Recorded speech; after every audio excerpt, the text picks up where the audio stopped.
បាទសួស្តីបងប្អូនសិស្សានុសិស្សទាំងអស់ដែលនិយមតាមដានក្នុងការរៀនអង់គ្លេសតាមប្រព័ន្ធអនឡាញហើយ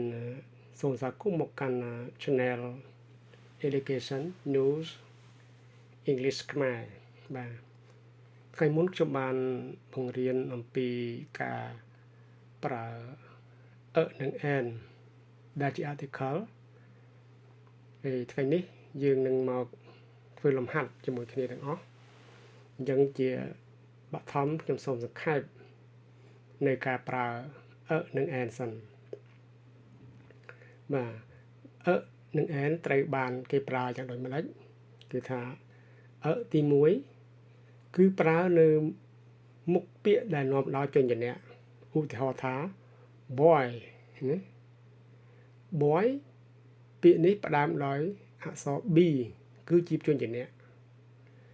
ជា consonant ណាអញ្ចឹងយើងប្រើនៅមុខបញ្ញនៈអញ្ចឹង boy យើងត្រូវប្រើនៅពេលដែលយើងនិយាយថាក្មេងប្រុសម្នាក់យើងប្រើ boy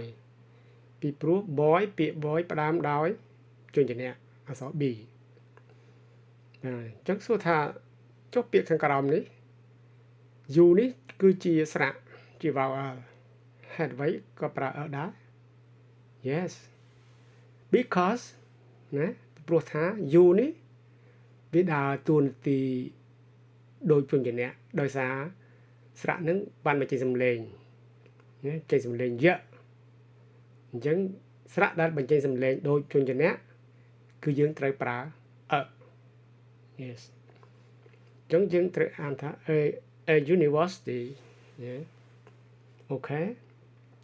and how about and ណា and យ៉ាងម៉េចដែរ and នេះយើងប្រើមុខពាក្យនាំដោយស្រៈពាក្យណាដែលនាំដោយស្រៈឧទាហរណ៍ umbrella យើងឃើញ u នេះផ្ដើមដោយស្រៈអញ្ចឹងពាក្យនេះអានថា umbrella អញ្ចឹងផ្ដើមដោយស្រៈអញ្ចឹងនៅខាងយើងចង់ថា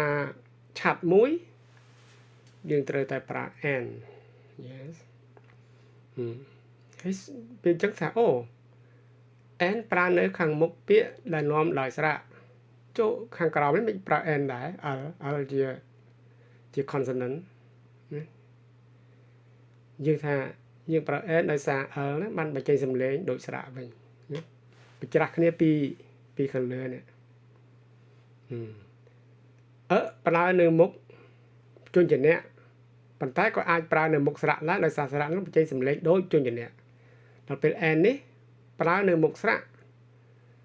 ទន្ទឹមនឹងនឹងក៏ប្រើនៅមុខជនចនៈដែលក្នុងករណីដែលជនចនៈនោះបញ្ចេញសំឡេងដូចស្រៈណា yes អញ្ចឹងយើងអានថា l plate ណាអត់មានខ្យល់លអញ្ចឹងយើងប្រើ and អូខេអញ្ចឹងយើងងាកមកធ្វើលំហាត់នេះជាមួយគ្នា clear ទី1ដែរ I need visa ខ្ញុំត្រូវការ visa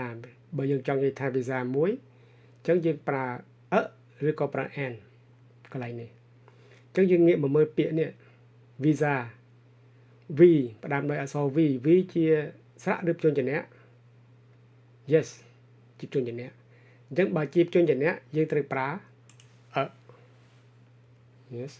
I need a visa ខ្ញុំត្រូវការ visa មួយច្បាប់ឬក៏មួយដងមួយករណី yes they live in flat អញ្ចឹងយើងដាក់ឬ and យើងងាកមកមើលពាក្យនេះ flat f គឺជាបញ្ញនៈអញ្ចឹងយើងដាក់ពាក្យឬក៏ and បាទអញ្ចឹងសេចក្ដីបងប្អូនដាក់ទាំងអស់គ្នាខ្ញុំឡមកធ្វើលំហាត់លេខ3ម្ដង he bought ice cream yes អញ្ចឹងយើងកន្លែងនេះដាក់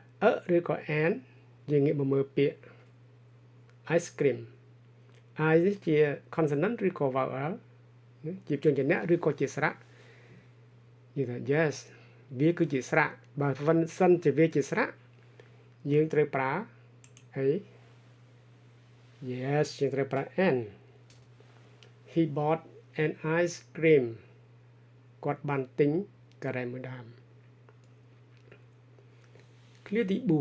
4ឡានមួយឬក៏ an យើងមើលអក្សរ C ជាស្រៈឬក៏ជាជនជាអ្នក yes ជាជនជាអ្នកអញ្ចឹងយើងប្រើអីបាទសូមបងប្អូនបំពេញខ្លួនឯង car must be insured ឡានមួយហ្នឹងត្រូវតែបានធានាចុច child needs love យើងមើលពាក្យ child នេះបានន័យថា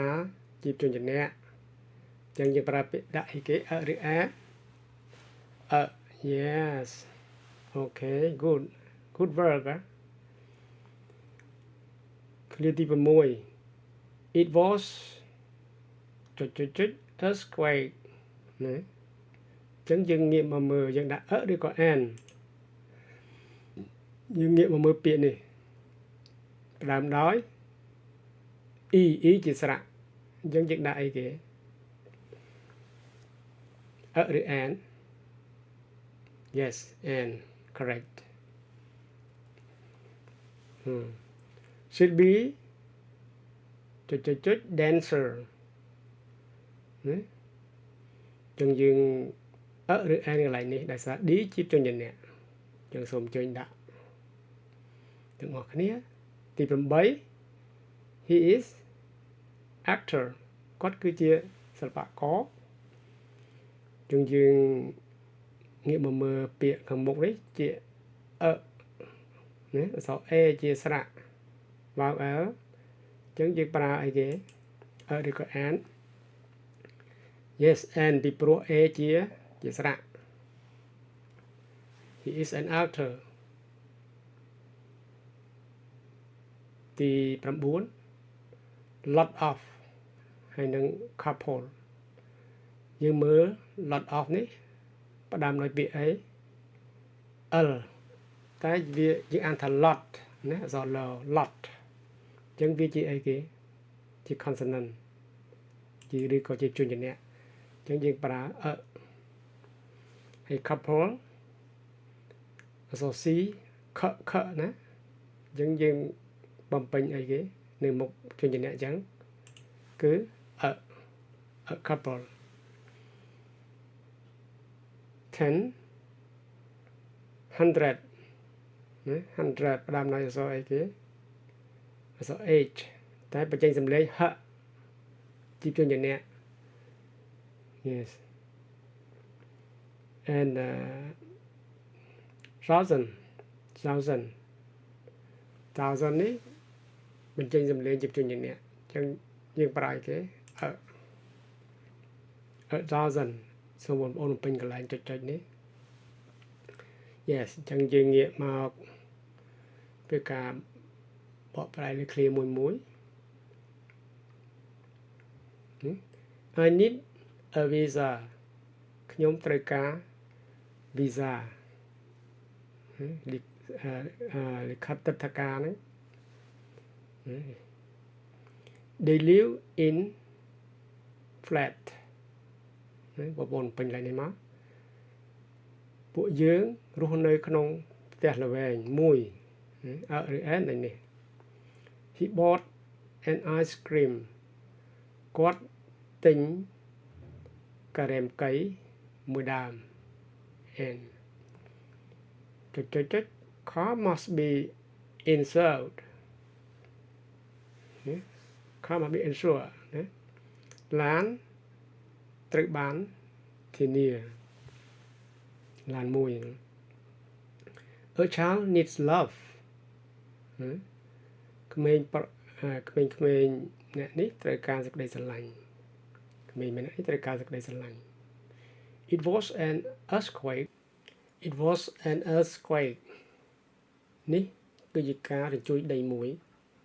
she'll be dancer នាងគឺជាអ្នករាំម្នាក់ he is an actor គាត់គឺជាសិល្បករម្នាក់ 9 a lot of a couple yes មានគូជាច្រើនគូ100 100,000 1000 yeah so that is thank you for watching and please like and subscribe my channel